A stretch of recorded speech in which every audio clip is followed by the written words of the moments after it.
What happens when one of the world's most controversial royals sits across from America's toughest morning show host? You won't believe what unfolds when Prince Harry steps into the Today Show studio, expecting a friendly chat about his latest ventures, only to find himself facing Savannah Guthrie's most relentless questioning yet. The tension that builds in those first few minutes sets the stage for an explosive confrontation that will have viewers talking for weeks. This isn't just another celebrity interview gone wrong. This is a masterclass in how quickly things can spiral completely out of control when two strong personalities clash on live television. The studio lights cast their familiar, warm glow as Savannah Guthrie shuffled through her notes one final time, her expression betraying none of the anticipation crackling through the Today Show newsroom. Prince Harry was scheduled to appear in just minutes, ostensibly to discuss his upcoming memoir sequel and various charitable initiatives. But everyone in the building knew this interview had the potential to become something much more volatile. The Duke of Sussex had been making headlines for weeks with increasingly sharp comments about the American media, and Guthrie had built her reputation on never backing down from difficult questions, regardless of who was sitting in the guest chair. As Harry entered the studio, his demeanor was noticeably different from his previous appearances on American television. Gone was the easy charm and practiced humility that had endeared him to audiences during his earlier interviews. Instead, he carried himself with an air of barely contained irritation, his jaw set tight as he settled into the guest chair. The handshake between him and Guthrie was perfunctory at best, lacking any of the warmth typically exchanged between host and guest before cameras rolled. "Good morning, Prince Harry. Thank you for joining us," Guthrie began, her voice carrying its usual professional warmth, though her eyes remained sharply focused on her guest. Harry's response was immediate and telling. "Let's just get one thing straight from the start, Savannah. I'm here to talk about my work, my family's future, and the positive changes we're making. I'm not here to rehash old tabloid fodder or satisfy America's obsession with royal drama." The comment hung in the air like a challenge, and Guthrie's expression shifted almost imperceptibly. She had conducted thousands of interviews, faced down politicians, celebrities, and world leaders. But there was something particularly sharp in Harry's tone that suggested this conversation was going to test every ounce of her professional skill. "Of course," she replied smoothly, though viewers familiar with her style could detect the slight edge creeping into her voice. "But surely you understand that when you've made your personal life so public, when you've written extensively about your family relationships and your struggles within the royal institution, people are naturally curious about how those relationships have evolved." Harry's posture stiffened visibly, his hands gripping the arms of his chair with enough force that his knuckles began to whiten. "What I understand, Savannah, is that there's a difference between sharing one's truth and feeding the endless appetite for sensationalism that seems to drive American media coverage of my family." The first real crack in the professional veneer appeared as Guthrie leaned forward slightly, her voice taking on a more pointed tone. "That's an interesting perspective, considering you've participated quite willingly in that same media landscape when it served your purposes. The Netflix series, the multiple book deals, the podcast appearances, those weren't exactly private family conversations. Those were our choices," Harry shot back, his accent becoming more pronounced as his agitation grew. "Those were platforms where we could tell our story without it being filtered through the lens of an institution that has spent decades controlling the narrative around my family." Guthrie's smile remained in place, but her eyes had taken on the laser focus that regular viewers recognized as a sign that she was moving in for more challenging questions. "So when you control the narrative, it's authentic truth-telling. But when journalists ask follow-up questions or seek clarification, it's sensationalism?"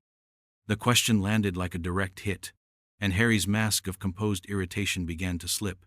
"That's not what I said, and you know it. What I'm saying is that there's a pattern here. A predictable cycle where American media personalities invite us on their shows under the pretense of discussing our work, only to spend the entire time trying to extract some new controversy or soundbite they can use to generate headlines. I'm simply asking you to clarify statements you've made publicly," Guthrie responded, her tone remaining steady despite the growing tension. "If you've put information out there, surely you're prepared to discuss it." Harry's laugh was short and bitter. "Prepared to discuss it? Yes. Prepared to have my words twisted and taken out of context for the sake of entertainment? That's a different matter entirely." The exchange was becoming increasingly uncomfortable for everyone in the studio. The camera operators exchanged glances. The producers in the control room were leaning forward in their chairs, and even the normally unflappable floor manager seemed tense as he watched the interaction unfold. Guthrie pressed on, her journalist instincts overriding any impulse to ease the tension.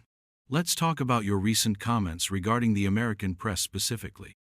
You've suggested that American journalists are more intrusive than their British counterparts, which many find surprising given your well-documented issues with the British tabloids." Harry's face flushed slightly, and when he spoke, his voice carried a distinct edge of condescension. "What I find surprising, Savannah, is how American journalists seem to think they have some sort of moral high ground when it comes to coverage of my family, when, in reality, you're all competing for the same clicks, the same ratings, the same advertising dollars that drive sensationalized coverage." The studio fell silent, except for the low hum of equipment and the distant sounds of the bustling newsroom beyond. Guthrie's professional composure remained intact, but there was something different in her posture now, a subtle shift that suggested Harry had crossed a line. "That's quite an accusation," she said quietly, her voice carrying a new weight. "Are you suggesting that this interview, that this show, is motivated purely by commercial interests rather than legitimate journalistic inquiry?" Harry's response came quickly, too quickly, as if he'd been waiting for exactly this moment. "I'm suggesting that when you invite someone onto your show and then spend the entire time trying to create conflict rather than having a genuine conversation, it raises questions about your true motivations." The words hung between them like a gauntlet thrown down, and even through the television screen, viewers could feel the atmosphere in the studio shift from professional tension to something much more personal and confrontational. Guthrie's next words would determine whether this interview could be salvaged or whether it was about to spiral into something unprecedented in the normally controlled world of morning television. Guthrie's response came with a precision that spoke to decades of experience handling difficult guests, but there was steel in her voice that hadn't been there moments before. "Prince Harry, I think you're confusing legitimate journalism with the kind of softball treatment you might be accustomed to receiving. When you make public statements about your family, about the institution you were born into, about your decision to step away from royal duties, those become matters of public interest.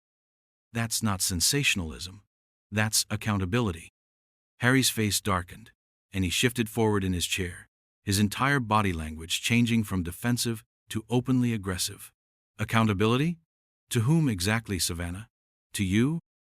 To American television audiences who consume royal drama like it's entertainment? I don't owe you, or anyone else, an explanation for every decision my wife and I have made to protect our family." "But you've already provided those explanations," Guthrie countered, her voice rising slightly despite her obvious efforts to maintain control. "You've written about them, talked about them extensively. The difference is, when you tell your story through carefully controlled media appearances or your own platforms, you don't have to face follow-up questions. You don't have to deal with someone challenging inconsistencies in your narrative." The word inconsistencies hit Harry like a physical blow, and his reaction was immediate and fierce. "Inconsistencies? Are you calling me a liar, Savannah? Because if that's what you're suggesting, you'd better be prepared to back it up with something more substantial than your desire to create a viral moment for your show." The studio had become a pressure cooker, with every person present acutely aware that they were witnessing something extraordinary unfold. The camera operators continued filming, but their usual steady professionalism was replaced by an almost voyeuristic fascination with the drama playing out before them. In the control room, producers were frantically debating whether to cut to commercial, but the raw authenticity of the confrontation was too compelling to interrupt. Guthrie's composure remained remarkable under the circumstances, but there was fire in her eyes now. "I'm not calling you anything, Prince Harry. I'm doing what journalists do, asking questions about statements you've made publicly. For instance, you've spoken extensively about wanting privacy for your family, yet you've participated in some of the most high-profile media ventures of the past several years. You've criticized the institution you left, while continuing to use your royal titles for commercial purposes. These aren't accusations. They're observations that reasonable people might want clarified. Harry's laugh was harsh and completely devoid of humor. Reasonable people? Is that what you call the audience for morning television? Because from where I'm sitting, it looks like you're performing for people who want to see conflict, who want to watch someone they perceive as privileged get taken down a peg. This isn't journalism, Savannah. This is blood sport disguised as public interest. The accusation struck deep, and for the first time in the interview, Guthrie's professional mask slipped completely. Her voice, when she responded, carried a personal edge that viewers had rarely heard from the typically composed host. You know what, Prince Harry? You're right about one thing. People are watching. They're watching a grown man who has spent years complaining about media treatment, while simultaneously courting that same media whenever it benefits him. They're watching someone who claims to want privacy while writing tell-all books and giving tell-all interviews. And yes, they're watching someone who seems to think that his royal birth gives him the right to lecture American journalists about how to do their jobs. Harry's eyes flashed with genuine anger now, all pretense of royal diplomacy abandoned. My royal birth? That's rich. Coming from someone who built her career asking celebrities about their personal lives and calling it news. At least I'm honest about what I am. I don't pretend that exploiting people's private moments is some noble public service. The exchange had crossed every line of professional decorum, and both participants seemed to realize it simultaneously. But rather than pulling back, the awareness only seemed to fuel their mutual antagonism. Guthrie leaned back in her chair, her expression shifting to something approaching contempt. Exploiting people's private moments? She repeated, her voice dripping with incredulity. This from someone who detailed his brother's private conversations, his father's personal struggles, his stepmother's private interactions with the press. You've turned your family's private moments into a multimedia empire, and now you want to lecture me about exploitation? Harry's response was swift and vicious. At least I'm talking about my own family, my own experiences. I'm not making a living off other people's pain and trauma. I'm not sitting in a studio somewhere, picking apart other people's lives for the entertainment of viewers who have nothing better to do than judge people they'll never meet. The insult to the show's audience was a bridge too far for Guthrie, and her professional restraint finally snapped completely. Nothing better to do?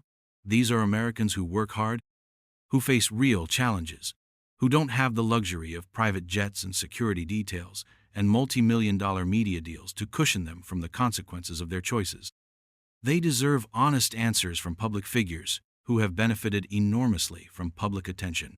Harry stood up abruptly, his chair scraping against the studio floor with a harsh sound that seemed to echo through the sudden silence. Public figures? I never asked to be a public figure, Savannah. I was born into it, and I've spent my entire adult life trying to find a way to serve the public good while maintaining some semblance of a normal life for my family. But people like you make that impossible because you're more interested in drama than truth, more interested in ratings than responsibility. Guthrie remained seated, but her posture was rigid with barely controlled fury. People like me? You mean journalists who ask tough questions? People who don't just accept carefully crafted PR statements as gospel truth? If you can't handle being asked to explain your own words, your own actions, then maybe you should reconsider your strategy of putting those words and actions on public display. The prince's face was flushed with anger, his hands clenched at his sides as he towered over the seated host. My strategy? My strategy is to try to make a positive difference in the world while protecting my wife and children from the kind of vicious coverage that killed my mother. But apparently, that's too complicated a concept for American television to understand.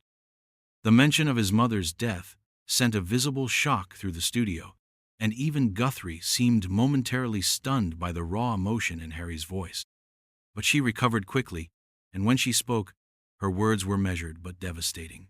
Your mother's death was a tragedy, and no one disputes that. but using it to deflect from legitimate questions about your own choices, your own contradictions, your own responsibility for the media attention you receive, that's not honoring her memory. That's exploiting it. The silence that followed was deafening. Harry's face went through a series of expressions: shock, hurt, and finally pure rage. His hands trembled slightly at his sides, and when he spoke, his voice was barely above a whisper, making his words all the more chilling. Did you just accuse me of exploiting my mother's death? On live television? Guthrie didn't back down, her jaw set with determination. I'm saying that invoking her death to avoid accountability for your own actions is beneath the man she raised. She faced the media with dignity, even when they were at their worst. She didn't run away from difficult questions or hide behind tragedy when pressed about her choices. Harry's composure shattered completely. Don't you dare tell me what my mother would have done. You didn't know her, you never met her, and you certainly don't get to use her memory to score points in some pathetic attempt to justify your tabloid journalism masquerading as legitimate news. The prince's voice had risen to near shouting levels, and his accent was now so pronounced that some of his words were barely intelligible to American ears. The studio crew had frozen in place, torn between their professional duty to keep filming and their human instinct to look away from such raw, uncomfortable emotion. Guthrie stood up now too, matching Harry's aggressive posture. Tabloid journalism? I've been doing this job for over 2 decades. I've interviewed presidents, world leaders, Nobel Prize winners. I've covered wars, natural disasters, and some of the most important stories of our time. I don't need lectures about journalism from someone whose primary qualification for media attention is the accident of his birth. Accident of birth? Harry repeated, his voice cracking with incredulous fury. You think this has been easy? You think being born into this circus, having every moment of my life scrutinized, losing my mother to paparazzi chases, serving my country in Afghanistan, while tabloids put my fellow soldiers at risk by revealing my location, you think any of that was some kind of privilege? Guthrie's response was swift and merciless. No, I think having access to the best education money can buy, having doors opened because of your title, having platforms handed to you without having to earn them, having the financial security to walk away from your royal duties while still profiting from your royal status, that's privilege. And with privilege comes responsibility, including the responsibility to answer questions about how you use that privilege. Harry stepped closer to Guthrie's desk, his movements sharp and aggressive. Several security personnel, who had been stationed discreetly around the studio, began to move closer, though they remained just out of camera range. You want to talk about responsibility? Let's talk about your responsibility as a journalist to pursue truth instead of sensation. Let's talk about your responsibility to treat your guests with basic human decency instead of ambushing them with gotcha questions designed to create viral moments. Gotcha questions? Guthrie laughed, but there was no humor in it. I asked you to explain statements you made publicly. I asked you to clarify contradictions in your own narrative. If you consider those gotcha questions, then maybe the problem isn't with my journalism. Maybe the problem is with your story. Harry's face was now completely flushed, and small beads of sweat had appeared on his forehead despite the studio's air conditioning. My story? You mean my life? My family's life? You're sitting there treating our pain, our struggles, our attempts to build something better as some kind of intellectual exercise for your audience's entertainment. Your pain? Guthrie shot back, her own composure finally cracking entirely. You've monetized your pain. You've turned your family's dysfunction into a brand. You've made millions of dollars off books and interviews and documentaries about how hard your life has been. So forgive me if I don't see you as a victim here. I see you as someone who wants all the benefits of publicity without any of the scrutiny that comes with it. The accusation hit Harry like a physical blow, and for a moment he seemed to struggle for words. When he finally spoke, his voice was low and dangerous. You know what, Savannah? You're absolutely right about one thing. I don't want scrutiny from people like you. I don't want to be questioned by journalists who think they're entitled to dissect every aspect of my life because it makes for good television. I don't want to be part of a media circus that values conflict over truth and sensation over substance. Harry began to back away from Guthrie's desk, his movements deliberate and final.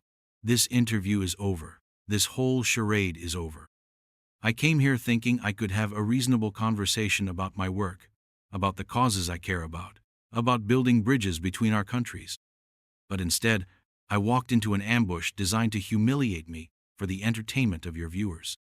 Guthrie remained standing behind her desk, her professional training warring with her personal anger. Prince Harry, we still have several minutes left in the segment. There are questions your fans, your supporters would want answered. Harry stopped his retreat and turned back to face her one final time. My fans? My supporters? You mean the people you've spent the last 20 minutes trying to convince that I'm some sort of hypocritical fraud? No, Savannah. I'm done being your performing monkey. I'm done pretending that this kind of journalism serves any purpose other than feeding the same toxic media culture that made my family's life hell for decades. The prince reached up and began to remove his microphone, his movements sharp and angry. The small device fell to the studio floor with a dull thud that seemed to echo through the tense silence. You want a story for your audience? Here's your story. Prince Harry refuses to participate in the kind of exploitative media practices that turned his mother's life into a tragedy and his own childhood into a public spectacle. Guthrie made one last attempt to salvage the interview. Prince Harry, I understand you're upset, but walking away from difficult questions isn't going to make them disappear.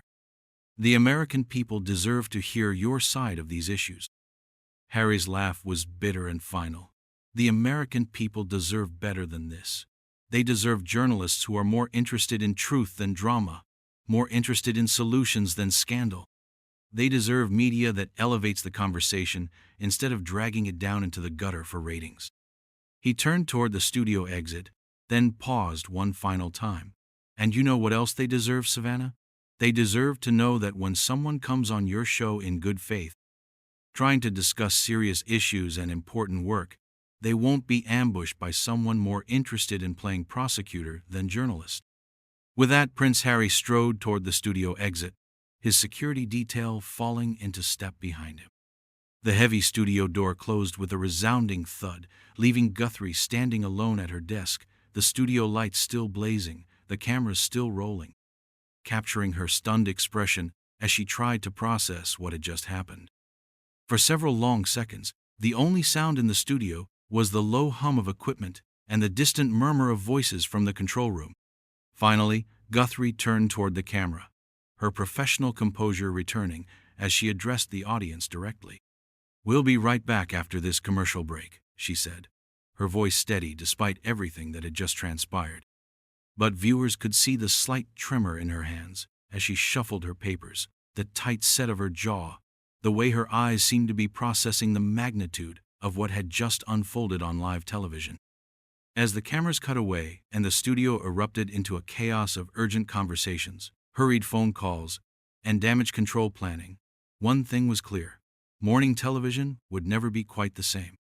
The confrontation between Savannah Guthrie and Prince Harry had crossed lines that couldn't be uncrossed, said things that couldn't be unsaid, and created a moment of raw, unfiltered conflict that would be analyzed, debated, and remembered long after the studio lights had dimmed and the last commercial had aired.